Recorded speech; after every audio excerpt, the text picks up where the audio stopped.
thought maybe we could spend some time and talk about some of the history that we have with competitive wake surfing. And we talked about the West Coast Wake Surf Open that we did in 2010, and that was really our start, and I think that was your start too. Yep. When, you know, in competitive wake surfing. And I know Amy and I, we did that for several years, I think till 2015 or so. We were doing the Endless Wave Tour, and then it just, for me, and I know I've told you this before, it just, in the beginning, it was like, it was exciting, it was kids, it was everybody was, it was a community, you know, like Jeff Waller's coming in a van. That doesn't happen like that anymore. That kind of thing was unique to that time. Yep. And I loved it. And then all of a sudden, sponsorships and money come into play, and all of those kids that were really humble and community minded, and they all of a sudden everybody wants their own board and they want a free boat, and it just, and then infighting among judges and stuff like that, and I couldn't take it anymore. Yeah. No, how did you stay with it, with all that going on? Well, for me, I always felt that, you know, in sports, competing is kind of like how you validate your process of progression, right? I've been an athlete my whole life, you know, so it was something that made sense to me. Loved wake surfing, passionate about it. Okay, you know, what's the next step? What's the next progress? So, and you know, I found the West Coast Open. It was, you know, Polar Bear, you find it online, and I felt I'm going to give it a try. That's something I want to try. It took a while for my wife to convince my wife that, you know, that she should do that as well. Oh man! So, but she did, and you know, she was very successful. She got to compete in the pro level for 5 or 6 years and did very well in the professional level. So, you know, I have to pause there because I forgot about that. Angie, who competing at the pro level and everything else, but I remember that first contest where Angie, I mean, I think she was gonna, you know, poop in her pants. She was so scared, sitting there on the beach of the lake. And I remember she just said, I don't want to do it. I'm not going to go. And I remember going to her and just saying, it's okay. Just have fun. Just have fun. Just do it. And then literally one contest, and then after that, was hooked. You couldn't get her away from him. She was hooked at the first world championship that she competed in. She got 3rd place on the podium. So from then on, she's like, okay, I like this. This is fun. She got hooked. But yeah, I mean, obviously the sport of, so I don't know, what do you think the percentage of, in this sport, of competitors versus just people that are passionate about the sport? 10%? Less, 1% maybe? Yeah. So yes, the competitive side did get to a point where it became, I guess, and it had to, because the sport has grown so rapidly over the last, you know, 8-10 years, right? We see it now in Europe, in Asia. As far as competitors, the U.S., North America, U.S. and Canada account for less than 50% of the membership, of the ridership in competitive. So that tells you how quickly that the sport has grown. So with that growth comes the things that you're talking about, where the sponsors are taken over, so the riders now have to gravitate toward the sponsors. The judging now, we're having to train judges, you know, so that there is none of that, the conflict of interest side. The rules have changed. You know, we have a code of conduct now, you know, so a lot of things have changed in the sport. Has it pulled a little bit of the fun out of it? Yes, but it's still a small community. It still feels like the small community, because when you go to events, usually it's kind of the same people in the regional events. Yeah.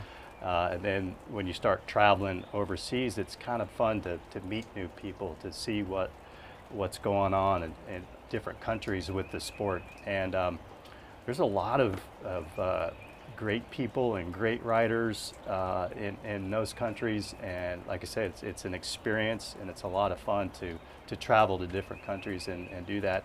Angie's got to travel to Russia to compete, to France to compete. We've both traveled to Japan to compete. We're going to make a trip this year, her and I, back to Asia with Vibes Wakesurfing, and we're going to get a chance to meet different groups of people that are wake surfing, and some of them have our boards in it, some of them don't. So we want to try to get a little spot there in Asia with our boards in them as well. That's pretty. Pretty cool. So what is your involvement now? Are you still on the board with CWSA? I am. So you bring up the EWT, and that was so much fun. That was cool because it was 4 or 5 of us old guys that that had kids or our wife were in the sports, and we just wanted to put together a fun, unique tour, right? But we wanted to design some safe, fair rules that everybody could use and could abide by, and that was a lot of fun, and that's kind of where I got. It was a blast. Start with maybe helping direct a few things in the sport, and then John Shields contacted me and asked me if I wanted to also help out on the board with the CWSA, and I did, and that was, so I've been almost 6 years now with the CWSA. Wow.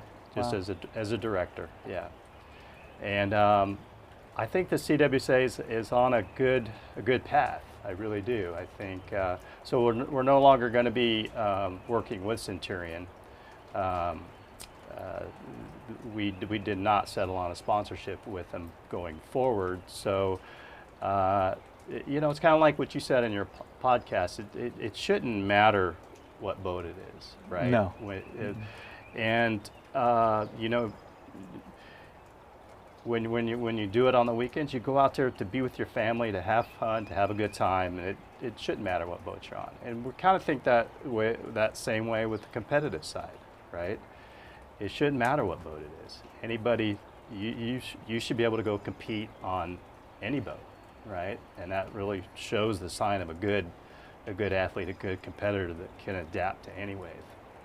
So I like the direction we're going, and I think it's going to be good. Like I said, the sport is worldwide now, and it's really cool.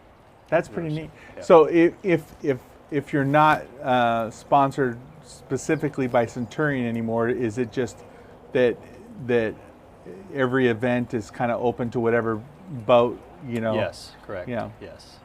Yeah. And how does that work if somebody's watching and they want to put on an event in their area? What do they need to do? So just go to competitivewakesurfing.com, and you can do everything right there from the website. Or we could put in the notes, contact me, or competitivewakesurfing.com is a good place to start. And there's a lot of good avenues and we want that. The other countries, they have a much better path for kids to grow up in competitive sports than we do here in the U.S. We don't have a lot of. In other countries, they have what's called boat clubs, and you don't own your own boat. They have boat clubs, and I have friends in Hong Kong, and they have something like that. Yeah. It's kind of like a country club, right? You pay your dues, and you show up, and you have a driver there, and you can hire a coach there, and it's a much quicker path to get from here, and if you want to compete, to get to there. So we need something like that here in the U.S., right? And so going to the CWSA and getting a start that way, and then maybe a wake surf school or somebody like Wake Surf AZ, or kind of somebody that can help you, guide you along on that path for sure. Got it. So so if somebody, like I was contacted by a group in even further east. I'm in East Tennessee, but let's call it far East Tennessee, and they're putting on an event, and they asked us if we would at least come and help support, and if we can fit it on our, if the calendar works, I think we'll do that. But so somebody wants to start kind of a grassroots event. What is the typical kind of cost for them through the competitive wake surf to do that? So with the competitive wake surfing, there's 4 different levels of events, and the first one is it's a bronze level. That's kind of for grassroots events. And starting this year, the CWSA is actually going to provide some support for those grassroots events. That's what we're trying to do to help North America get that path into competitive competition for these athletes. So there is some help available through the CWSA. So contact us, and not only we'll provide a little bit of cash, but also we'll help out with the judging and the head judge. Okay, wait a minute. You're saying that now a grassroots event, if they go in at a bronze level, they don't have to pay. They might actually get support. Exactly. Yeah. Wow. So is the part that you'd have to pay for? That's news to me. Yes, and so we feel like you could probably do this for less than $5,000 if you have a boat and a venue, check, an event site, right? Yeah. If you got to pay for fuel, you got to pay for if you want to give some awards, pay for those. But a lot of that could be covered with the event registration fees, right? Gotcha. So you'd want to charge maybe $50, $60 based on what your budget is and what you want to do. But yes, the CWSA now is gonna help out with some cash with some of these bronze. Wow, I got to tell you that's when did they start doing that? This is something we just discussed. Wow, I mean, I'd love to help support that. I mean, that sounds great, because that was always one of the things that it just seemed the barrier for entry was pretty steep, and that sounds like something that it would be really great for a grassroots. Yeah, absolutely. Yeah, that's pretty neat. Yeah. And then, so when you start paying more, what do you get for it when you start moving up to silver and gold? So when you go to the gold level and above, so there's the gold and platinum, and then the diamond level. Okay. And then those levels are what is going to be what we call the CWSA Tour. Oh, right. Okay. Those events are the ones that you then can qualify for the World Championships. Okay. And CWSA will have our own World Championships this year. And it may be in another country. It may be in Japan or Korea. Gotcha. Because we want to be inclusive that makes now sense. of the whole world. So that's your avenue then. And yeah, organizers got to pay a little bit more for that, but then that attracts more of the professional wake surfers. It attracts more of the sponsors, But yeah, from the CWSA, then you get a lot more support from our side. Not money in this right. I know what you mean. respect, but you get so taking care of all the scoring and all that stuff. Yeah. So then, question I have is: are you saying though that is Centurion still going to have their own wake surf championship separate? They're having their own series this year, and they're doing so all the events will be Centurion events, and they'll be doing their own series this year. Gotcha. Sounds like there's a bit of a political story behind there as well. We've had history, so we have. Yeah, I think it's more of a separation, right? Yeah. You're way too nice of a guy sometimes. Well, I have nothing against. I love you, so I don't mean it that way. But it's you're just. Mike is a really nice guy. I have utmost respect for Centurion, because if you really think about it, the competitive side of wake surfing, maybe it might not be around without Centurion, right? Yeah, They're the ones that kind of brought it to the forefront, right? But they're doing this to sell boats, strictly to sell boats, right? Mm-hmm. And just like you said, we're trying to do it for the athletes, okay? For the people that like I said, want to validate your progress, your progression in the sport, and you do that by going and not riding against the guy on your lake, but riding against the guy on another lake. Wow. Right. So that's my feelings on it. Again, nothing against Centurion. I just think you know, it's a separate path. I think it's a better path. I think it's a more inclusive path. I mean, we talked about that. Yeah. Years ago. Years ago, yeah. And it just never happened, and that's I think that's a good thing. And yeah, you're right. You know, they really did kind of start that ball rolling, but it just always seemed to muddy the waters, and that's great. And if there's anything that we can do to help with, because I think that separation was always one of those things for me that I felt like without that separation, it's difficult to get back to where we once were. It was a community thing. Yeah. You know, so that's fantastic. I'm really glad to hear that. And I'll have to find out if I think the event that's in East Tennessee is a competitive wake surf event, not a Centurion series. So yeah, and if it's the one that I'm thinking of, yes, and I think that's. Which one are you thinking of? Because I just don't remember where it is, but maybe you tell me and I'll remember.